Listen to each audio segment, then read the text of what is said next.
On July 1987, the residents of Carlsbad, New Mexico, experienced a profound shock on a hot summer day. It happened that 38 years old Donna Sue Hyatt was found dead in her Elm Street residence. It was an unspeakable crime, and there were indications that she had been assaulted as well as stabbed and strangled before she passed away. The entire Carlsbad neighborhood was in disbelief and questioned how such a wicked act against an innocent woman could have been committed. After so many years, how did the police finally solve the case? Hello and welcome back to Mystery Detective, a channel where we tell the tales of mysterious and spooky cases all over the world. Today, we're going to look at the 36-year-old Donna Sue Hyatt cold case that was finally solved in 2023. The city of Carlsbad, which is located in southeast New Mexico, is well known for its jaw-dropping view, which includes limestone cliffs, caves, and desert landscapes covered in cacti.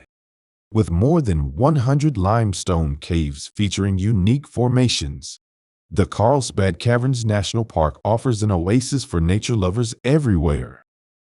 Rock climbing and ATV tours are just two of the recreational activities that visitors can partake in.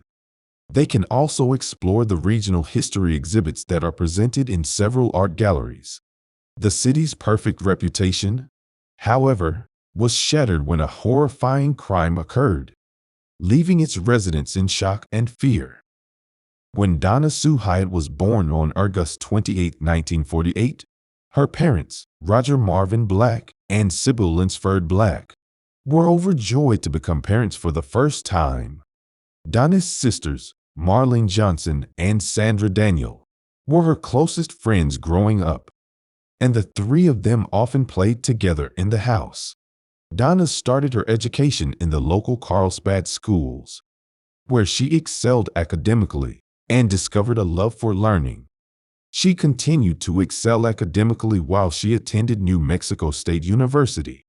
Outside of her studies, Donna was an active member of the First Baptist Church and the Christian Women's Club, giving her time to serving her community and practicing her faith. She quickly gained the affection of those around her and rose to the top of both organizations because of her kind and giving nature. As time goes on, Donna's family became the envy of many people. She and her husband had a strong bond, and their daughter Angela was the light of their lives. But tragedy struck when Angela discovered a horrifying scene in their bedroom. One fateful day, she found her mother dead and only partially dressed. For Angela, who had to see the unimaginable happen to her cherished mother, the scene's pure horror was devastating. Donna's life was tragically cut short despite her promising future and the happiness she brought to those around her, leaving her family and friends inconsolable. They would carry the heartbreak of saying goodbye to someone with so much potential for the rest of their lives. On July 8, 1987, the sun beat down on the sleepy town of Carlsbad with its customary relentless heat. As the day progresses, Donna Sue Hyatt continued with her regular schedule of taking care of her daily obligations and doing household chores. However, as night fell, a dreadful feeling started to permeate the air. She had no idea that tragedy was waiting to happen in the shadows. When Donna's daughter, Angela, arrived home at around 11:40 p.m., she discovered a horrific scene. Her mother's lifeless body was lying on the floor, covered in bruises and stab wounds in their bedroom. As Angela struggled to comprehend the horrifying reality in front of her, shock and disbelief nearly paralyzed her. Donna's daughter took a moment to gather herself before realizing that she had to act. She was aware that she needed to contact the police immediately. She called the emergency number without thinking and told the dispatcher about what her eyes had witnessed. The police were sent right away to the scene. The entire Carlsbad community was puzzled by the investigation. When the news of a young woman's death broke, the city was in disbelief. As soon as they were informed, The detectives from the Carlsbad Police Department arrived at the crime scene without delay. The detectives entered the house with caution and started their investigation.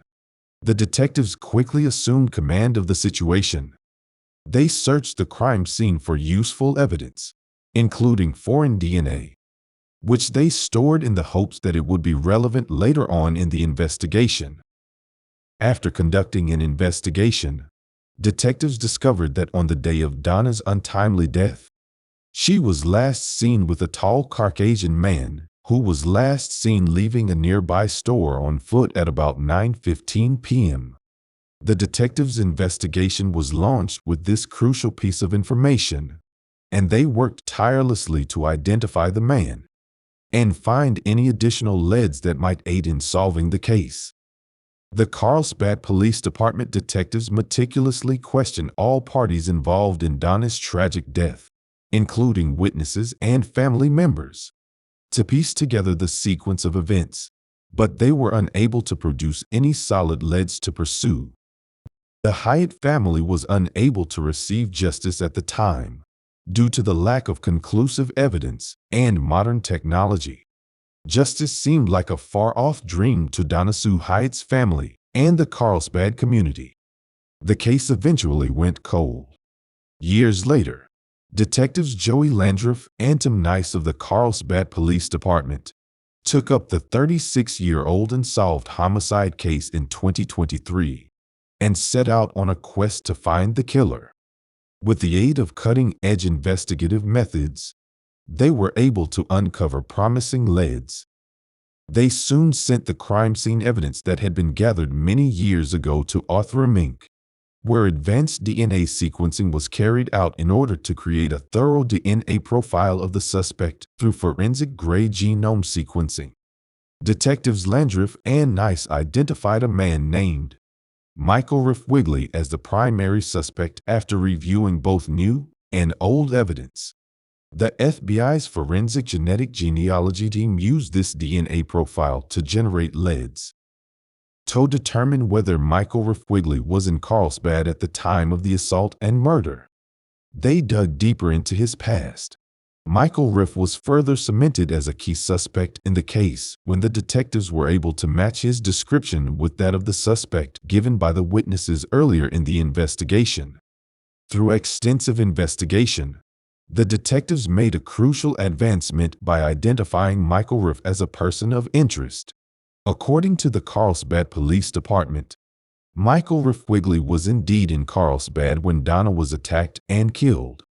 They continued their investigation after making this discovery, which allowed them to identify Michael Riff's involvement in the case and his prior criminal history. The detectives discovered a startling fact about Michael Riff-Wigley's past after looking further into his profile. In Central Texas, he had been the suspect of 2 separate investigations for sexual assault. He was eventually found guilty and given a prison sentence for one of the 2 sexual assault cases that had been investigated for in Central Texas in the early 1980s. This information provided fresh insight into the case and made it clearer to the detectives how serious the circumstances were. When it was discovered that Michael Riff-Wigley, the case's person of interest, had died in a car accident in 1989. Shortly after being released from prison, the investigation took an unexpected turn. Detectives obtained a search warrant in order to exhume Michael Riff's body and collect his DNA. They carefully and precisely carried out the search warrant with the aid of Amarillo, Texas law enforcement. The keen SNP testing performed on the collected DNA samples by Authram ultimately proved Michael Riff to be the murderer of Donna Sue Hyatt in July 1987.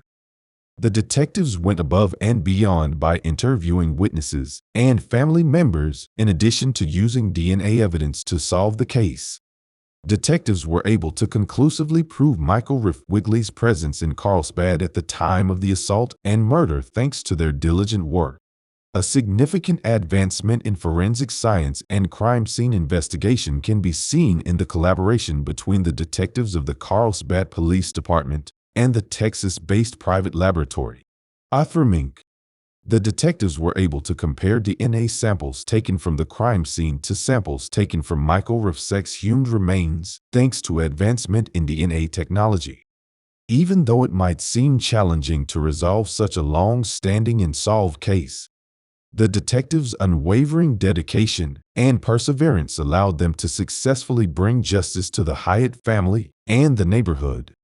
The procedure not only provided the family with closure but also demonstrated the detectives' commitment to their work. The success of this investigation had an effect that went beyond the specific case, because it helped to rebuild community confidence in law enforcement and highlighted the importance of cooperation and innovation in the fight against crime. The officers and detectives who had responded to the scene in 1987 were still haunted by memories of that tragic night. They had put in a lot of effort to maintain the integrity of the crime scene, gathering any evidence that might be useful to the investigation. Their diligence and commitment made all the difference, allowing officers to finally solve the case nearly 40 years after it began. Dale Janway, the mayor of Carlsbad, made sure to acknowledge the efforts of these officers and detectives, and to thank them for their dedication to the investigation. In addition to the detectives' efforts, the city of Carlsbad gave money so that the DNA in the case could be tested and examined.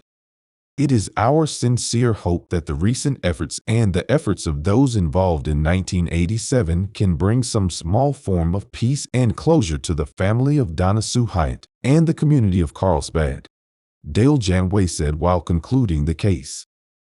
When do you believe that justice was rendered in this case? Was it at the time of Michael Riff Wigley's tragic passing, or when he was finally charged with the murder of Donna many years later after his death? Please share your opinions with us in the comment section. Don't forget to subscribe to our channel and leave likes and comments.